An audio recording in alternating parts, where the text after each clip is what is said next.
This episode is brought to you by Squarespace, the all-in-one platform to build a beautiful website and grow your brand. Magic what we do. It's sacred and big. This is a family drama. This is a musical. And this is a reflection on American history and on Jim Crow era South. It's also a kick-ass vampire movie. After we kill y'all, we gonna have heaven right here on earth. This is one of the things that art does well, which is it brings you in because it's fun and interesting and beautiful, and then introducing you to these tough topics to talk about, but like, I feel free. That's a mighty fine day to be free, ain't it? Do you want me to spoil the magic for you? What? Yeah.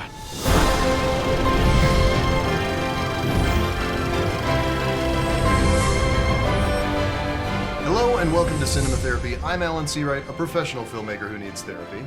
I'm Jonathan Decker, licensed therapist who loves movies, and joining us today, Joshua Doss. Hi everybody, Joshua Doss. I'm a social commentator. My handle on TikTok, Instagram is Doss Discourse, and I'm happy to be here today. we are very excited to have you here. This was by invitation. Alan, this was your idea. I've been following your stuff for I don't know how many years, several years now. And just the insights that you bring to political discussion and discussions of masculinity and like all of the topics that are kind of bugbears for you, I find myself just nodding along in agreement every time I watch one of your videos. So when I reached out to you, because we wanted to talk about Sinners, we didn't feel like Jono and I had a great depth of knowledge. Yeah, well, I'm glad to be here. This movie is very black. It is very historical. And I think the way that it kind of like materialized and percolated through Black America created a lot of room for us to, have some analysis. So I'm happy to give some of that. Here's a disclaimer right out of the gate. This is a very political film. We're generally an apolitical channel explicitly, but implicitly everything is political. The human condition and everything that comes with it. So you've been warned, and not only have you been warned, come on in, have a seat, because we're going to learn some stuff. I'm thinking we just set up tonight. Open up next weekend. Nah, that. It's gotta be tonight. Grand opening, start this shit with a bang. Or we start with a misfire. Look at that sky. That's a mighty fine day to be free, ain't it? Our own juke joint. For us and by us, just like we always wanted. Only chance we got if we split up. Well, who gonna watch the truck? So there's some big similarities with Smoke and Stack, and Jono and I, hear me out. It ain't long enough to forget about us. Jono has lots of big ideas, and I have a lot of planning. Yeah. Watch this fool, make sure he don't get in no trouble. You big enough to take me now, huh?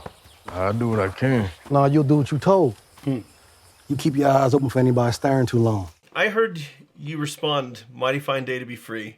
I got thoughts on the brothers and the family dynamics here, but I want to hear what you were thinking.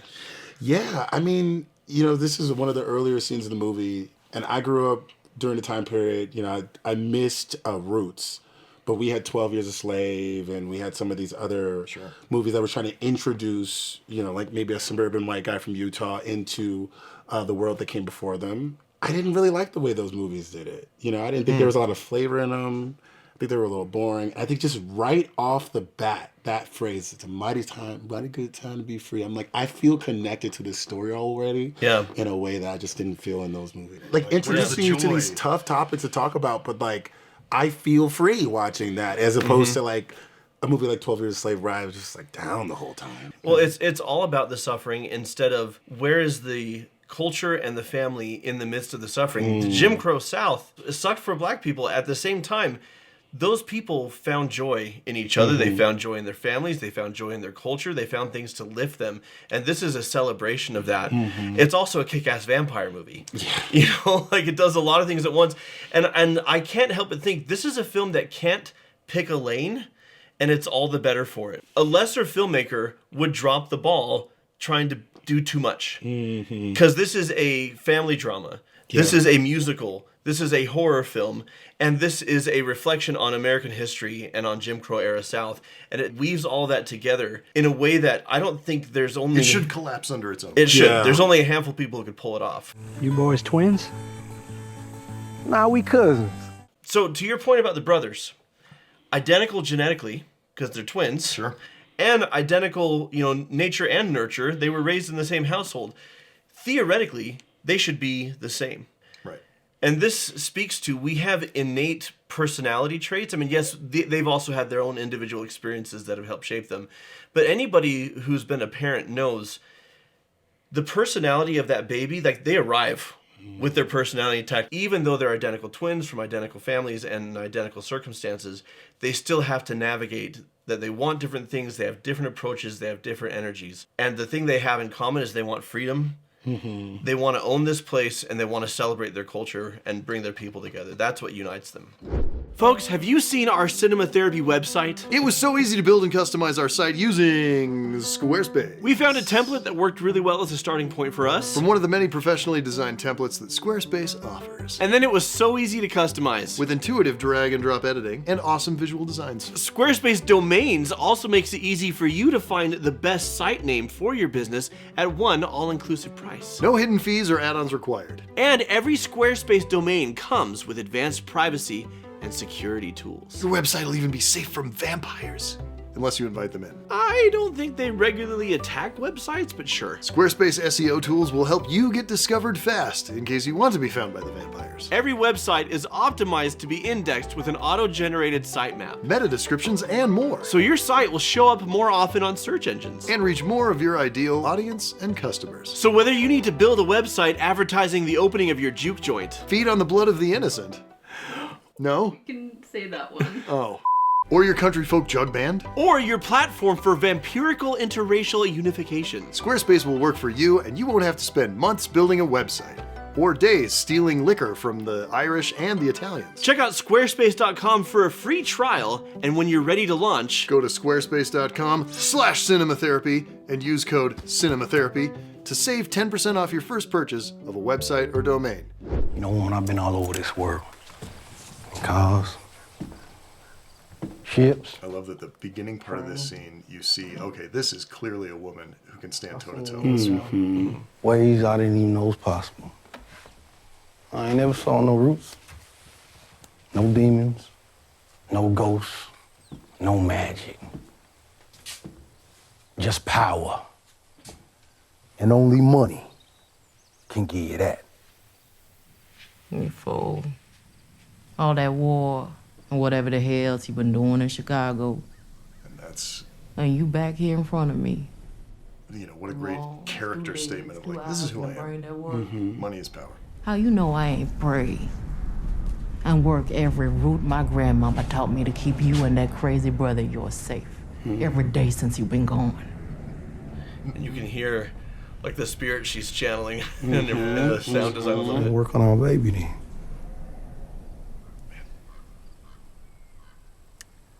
I don't know. But they work for you.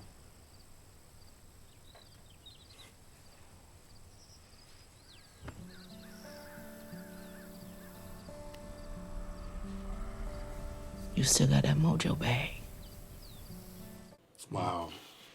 Just the way he's playing with, you know, money / power / capitalism, and then spirituality, and then the conditions that Black people are in there is just masterful. I mean, even the comment of like, I thought it was ironic. He's like, I've been all over. I haven't seen these, you know, witchy, magic-y things that you're talking about, and he's about to see them at home. Like he came back home to see them. I think that was super ironic. Well, and you know, he's saying that, but he kept the mojo bag the whole time. Yeah, he kept it. Right? Like, so do you believe? Do you not believe? Like, it's such a great, rich character when you have somebody that says one thing but maybe believes another and just doesn't act in accordance with the things that they're saying, but is it because they don't believe? Like, it gives you dimension in a character. And well, if I'm not mistaken, because so many films that focus on the Black experience in the South, if there's a spirituality, it's gospel, it's Christian, right?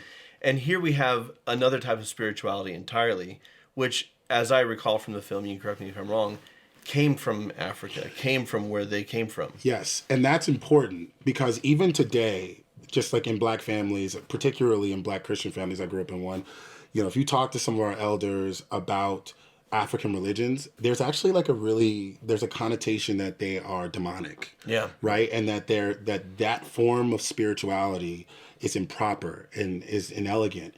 And that comes from the forced adoption and the indoctrination of American Christianity.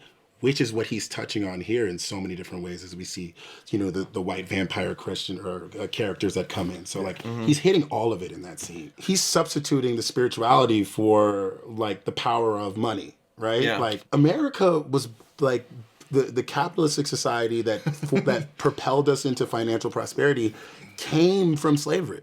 Right? Like Yes. it came, Yeah. it was like we've never had just capitalism in this country. We had racial capitalism in this country. Right. So it's interesting that he, like in this early onset time where America is kind of being propelled into financial prosperity, he's saying like capitalism and money is what makes the moves here, not this like African spirituality. Like those things together is really interesting to me. Well, and then coming from Chicago like they did, it's like, okay, if this is the game and this is how it's played, we're going to play it better than anybody else. You know, that's what we as brothers are going to do. And as far as their relationship is concerned, they are an interfaith relationship in that case, right? That he is fully jaded and cynical. She has her spirituality. They don't line up with that, but they do have shared trauma and they have genuine love and respect for each other that transcends that, which is kind of like they might poke at it once in a while, poke at each other's worldviews, but it's not enough to bring them down because what bonds them is stronger than what separates them. Oh, that is your idea. I didn't want no white man. I didn't want to be white. I wanted to be with you. All it takes is the wrong person in here to see you or get back to them crackers and they gonna try to kill you. What it mattered to you? Somebody out there put their hands on you. They hurt you. Me and my brother gonna come kill them all. So you'll kill for me. That's right. But you still won't tell me the truth. I was young enough to believe you were coming back. The steps and everything, the sound in the background is gone. Now you only hear the music. Like they draw you in by. But I'm grown now, Stack. And I know you never planned to stay. Why can't you just say that? Say what?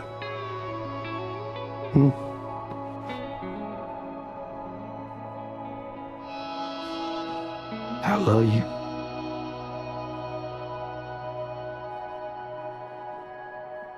I think about you every day. I just want to keep you someplace safe. And I was never gonna be here. And I was never gonna be with me. Never. Smoke and Stack both abandoning romantic relationships for completely opposite reasons. Yeah.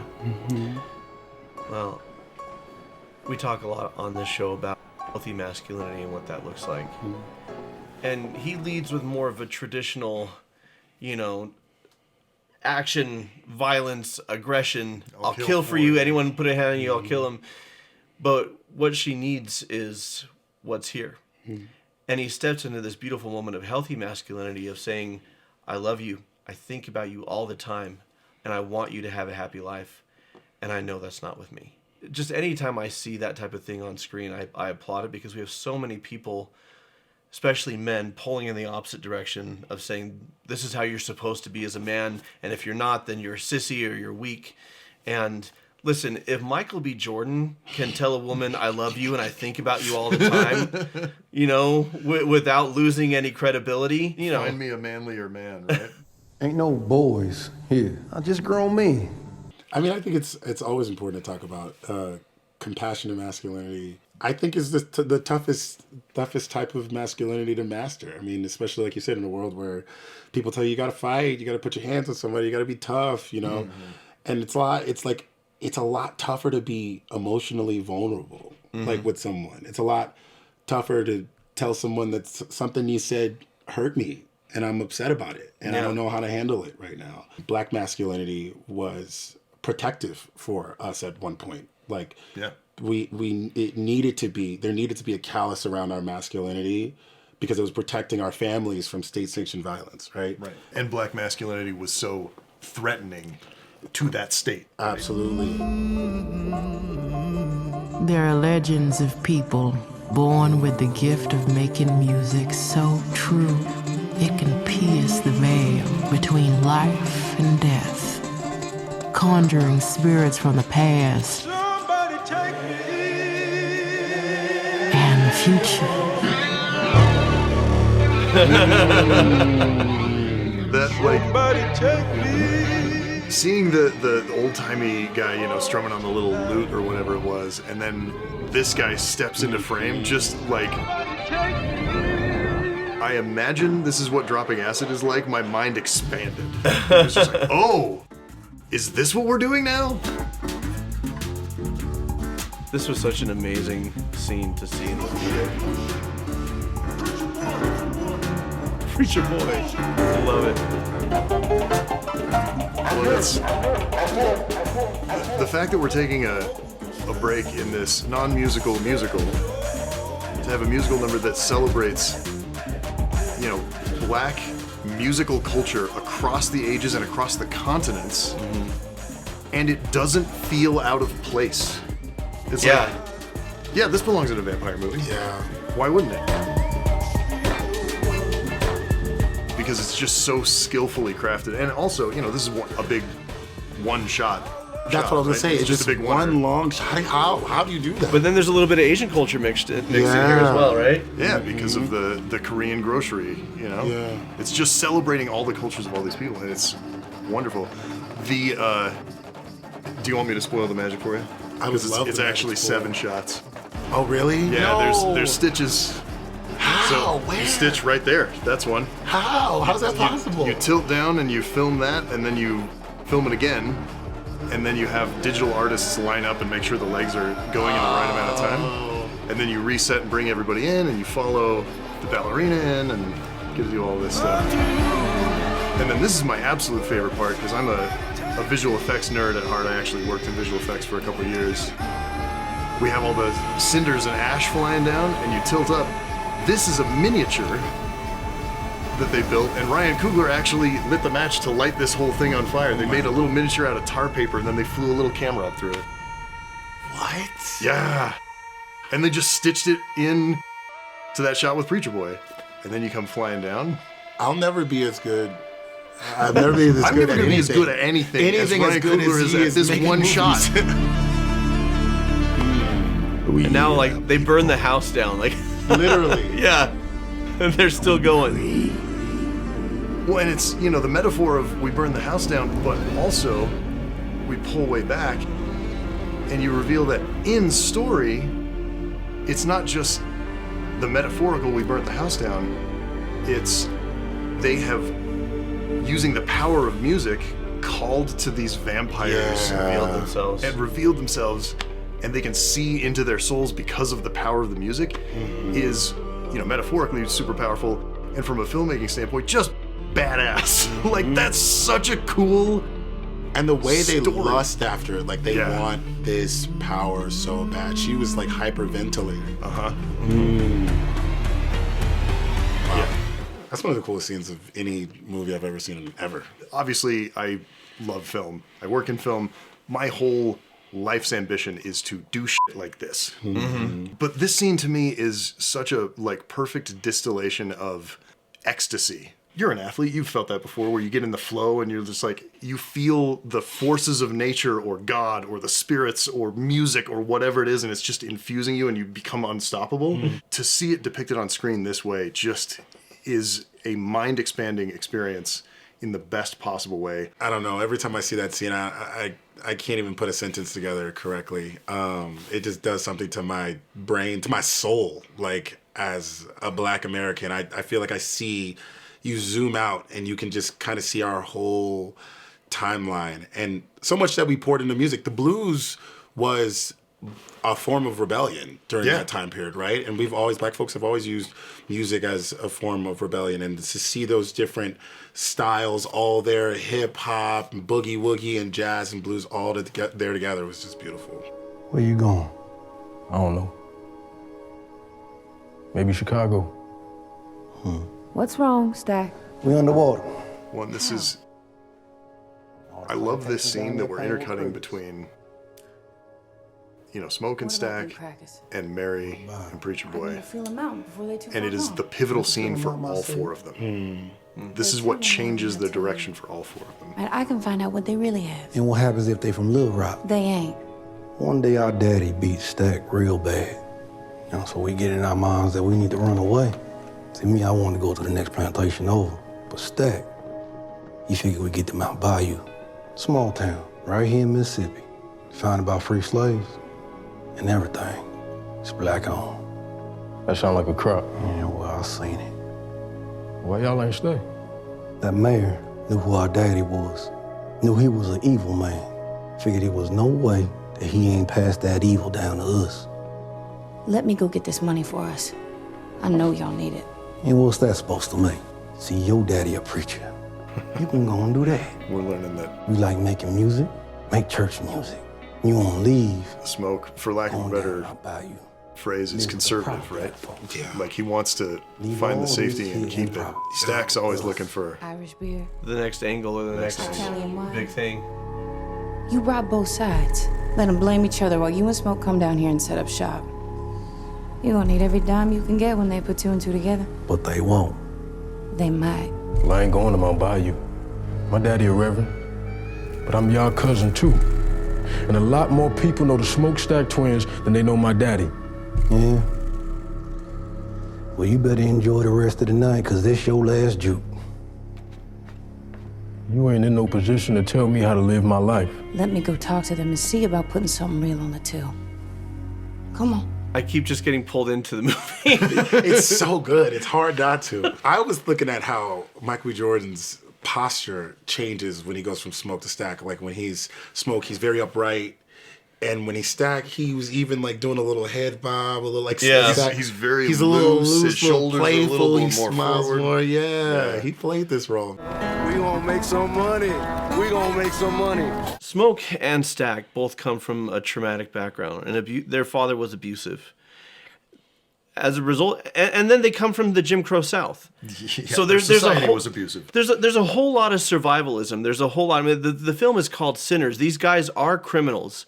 They are men of violence, but there is genuine love between them and genuine love from them towards their community and the people around them. It's this gray area, right, where you have these guys who are capable of both and want something better for those who can have something better. It's look, I had to turn to a life of violence and crime to escape the life of violence I came from and the crimes of society upon me. I would love for you, preacher boy, you want to do music, do it at the church. It's nice and safe and it's respectable. It's the same way that Stack talks to Mary. Like, I tried to set you up nice with a rich white man, have you away from all of this. It's kind of like they're trying to build safety for themselves through the ugly road that's in front of them. Yeah. But hopefully in the process, those that they love don't have to take the ugly road. The problem is they're really cool, and everyone who loves them wants to be a part of what they're doing. Everyone who loves them wants to be a part of it. I mean, this is not necessarily connective to what you were saying, but I was thinking about how Preacher Boy, the way he talks about Chicago is almost like the way Dorothy talks about like the Emerald City in the Wizard of Oz, right? It's like so many people, you know, that south of the Mason-Dixon saw these like cities as like Chicago, New York as like these sanctuary cities where everything, your dreams come true, you know, but Smoke and Stack come back from Chicago. Yeah. Because they realize, kind of similar to the Wizard of Oz, that like what's behind that curtain ain't what you think it's gonna be, right? And that's the kind of what he's warning him right now. He's just like, you know, stay somewhere safe. Ryan Coogler has such a unique, layered, nuanced ability to explore race and racial issues, but he doesn't water it down. These are very black films, very much about that community and culture, and yet there's no gatekeeping of, if that's not you, you're not welcome here. In fact, it's quite the opposite. Come in, have a good time, and maybe you learn something. And you that's know? kind of what I was trying to get at earlier when I brought up 12 Years a Slave. Not to, you know, on whoever wrote or directed that movie, but like, it's a brilliant film. Yeah, but it it's just also doesn't invite you to have a good time. It's preaching to the choir. Yeah. Well, it's as a black, when I watched it, I was like, well, I don't feel like I need to watch this. I feel like my white friends maybe need to watch this. Like, this isn't for me. People talk about popcorn movies all the time, right? Like, it's a movie where you go to the theater and you kind of turn your brain off and you eat some popcorn and you have some fun. And then there's 12 Years a Slave, which I call those vegetables movies, right? It's your vegetables. important movie. You got to eat your vegetables. You got to learn something. You got to get in and really understand something. And Ryan Coogler has somehow managed to figure out how to make a popcorn movie out of vegetables. Out of vegetables. Ooh, that was a great metaphor. Good job. Veggie corn. Yay. That's good. That's good. I'm stealing that. The thing that I love about this Popcorn Vegetables movie is you get through all of it and there's all this deep symbolism and this meaning and all of this wonderful stuff. And then Ryan Coogler's like, but what you really want to see is Michael B. Jordan fucking destroy the Klan, right? Something for everybody. We do. We want that. We all want that. I got money, huh?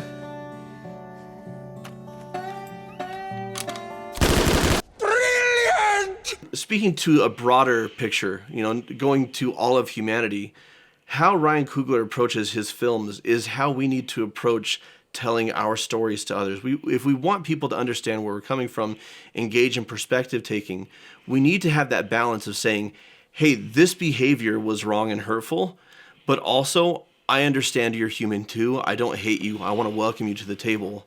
And if you're willing to hear, I want to share where we come from. Because I'm not black. I'm not part of black culture. I felt joy during that whole burn the roof sequence, just taking it all in. And that's true of wherever you come from, whatever you have to offer.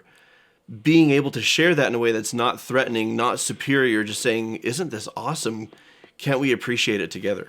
I agree with that when it comes to cinema.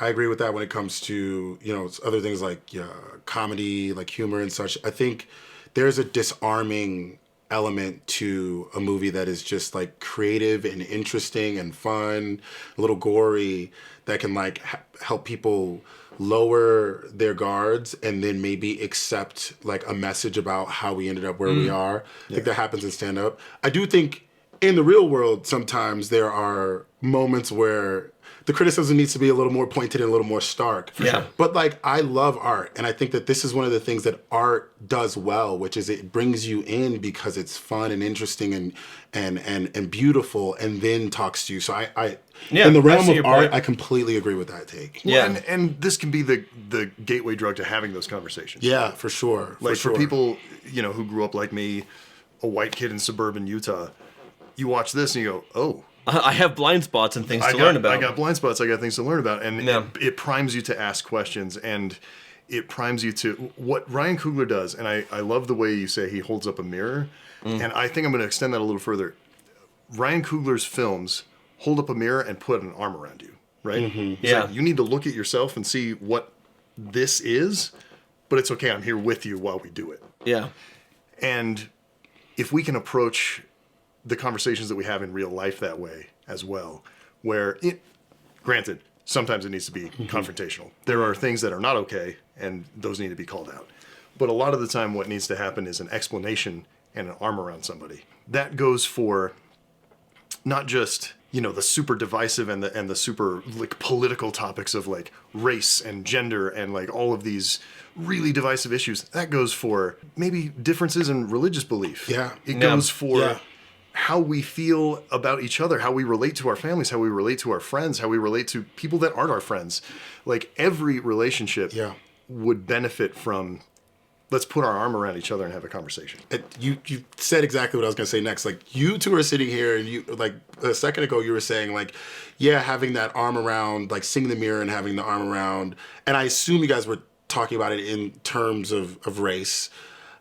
When I watched this movie, that's how I was relating with it in terms of religion. Like, as a person that grew up very Christian, who has like now moved a decent amount away from Christianity, but still has a little bit of religious imagination. There's sometimes I'm having conversations with people about religion. And I'm like, oh, I'm holding up the mirror, but I'm not putting my arm around them. So they don't care how much I know, because they don't know how much I care in this situation. And I think that he does that in a beautiful way in this movie. Well, and to your point about sometimes it needs to be more pointed, there was no arm around the Klansman at the end. Right. No, he didn't put an arm around the Klansman. He put a bullet in the Klansman. Which is what you do to the Klan. You just shoot him. So until next time. You will taste the sweet pain of death. We will make beautiful music together.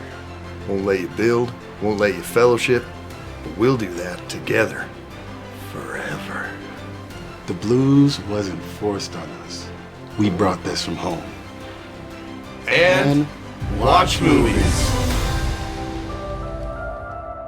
Shout out and thank you to our patrons who get extended commercial-free director's cuts of all our episodes before they drop on YouTube. This one's gonna be hefty. Folks like Susan Dubois, Ryan Cross Project, Neutral platonic land-based vertebrae? Esmeralda Holiday, and Anime.